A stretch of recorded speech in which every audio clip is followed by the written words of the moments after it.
Wanita gemuk ini memanggang suami dan selingkuhannya, dan langsung memakannya. Walaupun telah dikepung polisi, dia sama sekali tidak panik. Insiden itu mengejutkan seluruh negeri. Ma Nyeo dijatuhi hukuman seumur hidup, menjadi penguasa penjara. Dia tidur karena gigitan nyamuk. Seketika ini membuatnya marah.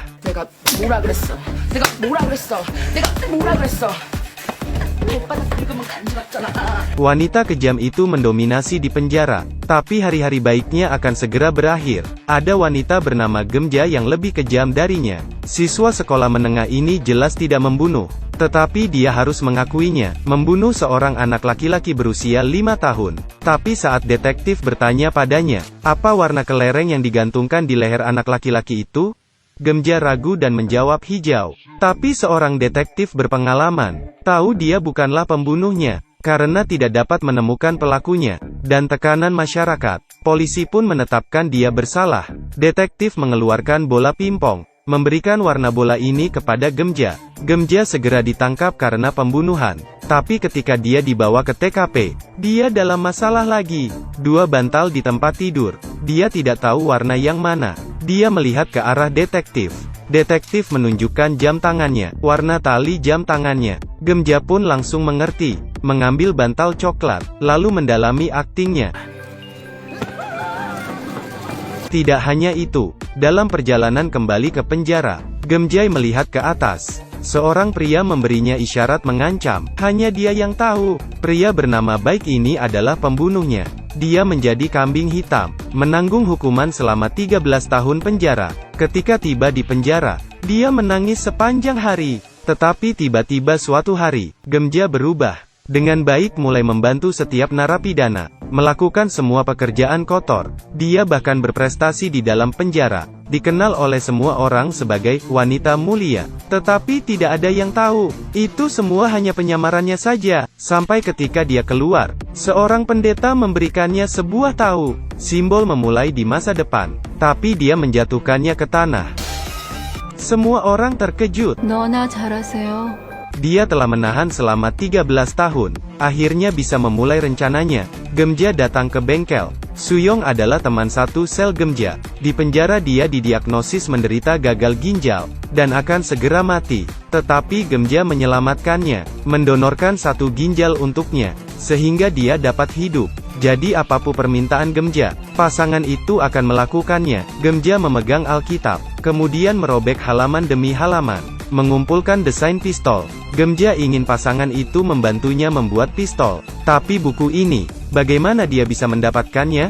Ternyata ketika masih di penjara, dia membantu nenek menuangkan air setiap hari, dan selalu menjaganya. Nenek ini adalah mata-mata Korea Utara, untuk membalas kebaikannya, memberikan buku ini padanya. Seminggu kemudian, pistol telah selesai dibuat. Mereka memperingatkannya, senjata ini sangat pendek, tapi semakin pendek semakin kuat. Sekarang semuanya sudah siap. Dia ingin membunuh Baik. Ketika masuk penjara, dia masih berumur 19 tahun, dan telah mengandung. Dia terpaksa meminta bantuan gurunya, tetapi tidak disangka, guru Baik seorang psikopat. Karena tidak subur, dia jadi membenci anak-anak, menculik dan membunuh seorang anak laki-laki berusia 5 tahun. Dia juga mengancam Gemja akan membunuh putrinya, sehingga Gemja mengakuinya. Itu sebabnya dia menyerahkan diri.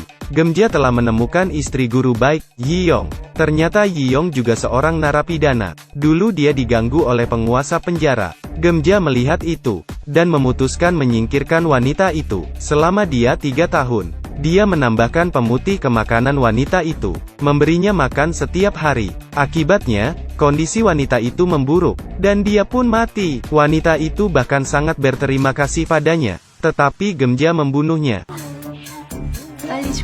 Yiyong dibebaskan dari penjara 2 tahun lalu mencoba mendekati Baik, bahkan menikah dengannya, sehingga Gemja lebih mudah mendekatinya. Walaupun rencana balas dendamnya sempurna, tapi bagaimanapun juga, tepat di seberang jalan, seseorang merekam semuanya. Dia adalah pendeta yang menyambutnya. Dia mencetak fotonya, dan memberikannya kepada guru Baik. Ternyata Baik menaruh mata-mata. Mengetahui hal ini, Baik sangat marah.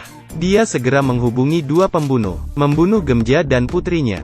Pembunuh memata-matai Gemja, Begitu mereka melihatnya, mereka akan menangkapnya. Tetapi Gemja tidak terkalahkan. Dia berpura-pura pingsan, dan tanpa pembunuh ini sadari, dia mengambil pistol. Sedangkan guru baik, dia secara tiba-tiba jatuh di meja makan. Ternyata Yiyong menaruh obat di makanannya. Ketika dia sadar, sebuah pistol diarahkan ke matanya. Tiba-tiba ponsel guru bayi berdering. Gemja mengambil ponselnya, menemukan liontin di atasnya. Ini adalah milik anak berusia 5 tahun itu. Namun ada beberapa liontin tergantung di ponselnya. Artinya ini bukan pertama kalinya. Tapi guru bayi tidak menyesal. Gemja menatapnya dengan muram. Dia tidak bisa membiarkannya mati dengan mudah. Gemja mengarahkan pistol ke kakinya. Kemudian kembali ke rumah bayi. Dia dan Yiyong mengobrak-abrik. Akhirnya di bawah meja, rekaman pembunuhan guru baik. Gemja lalu mencari detektif, memperlihatkan ponsel baik padanya, mengatakan yang sebenarnya. Detektif merasa bersalah karena ini. Dia memutuskan membantu Gemja untuk menebus kesalahannya sendiri. Mereka menghubungi semua keluarga korban di depan keluarganya, memperlihatkan kekejaman guru baik. Melihat anak-anak mengemis sebelum kematian mereka, kesedihan keluarga bercampur dengan kemarahan. Dia pasti binatang buas. Gemja memberikan pilihan, menyerahkannya ke polisi, atau menghukumnya sendiri. Mereka semuanya mengangkat tangannya, melakukan rapat. Semuanya direkam di mikrofon, dan suara mereka disambungkan ke ruang baik di sekap. Dia mendengar semua percakapan mereka. Dia sangat ketakutan, tetapi semua telah terlambat. Detektif mengajari mereka cara memakai pisau, bagaimana cara membunuhnya, juga memberikan mereka baju hujan. Keluarga duduk berjajar di depan pintu. Ada yang memegang pisau, palu, tapi anggota keluarga merasa aneh, mengambil tongkat.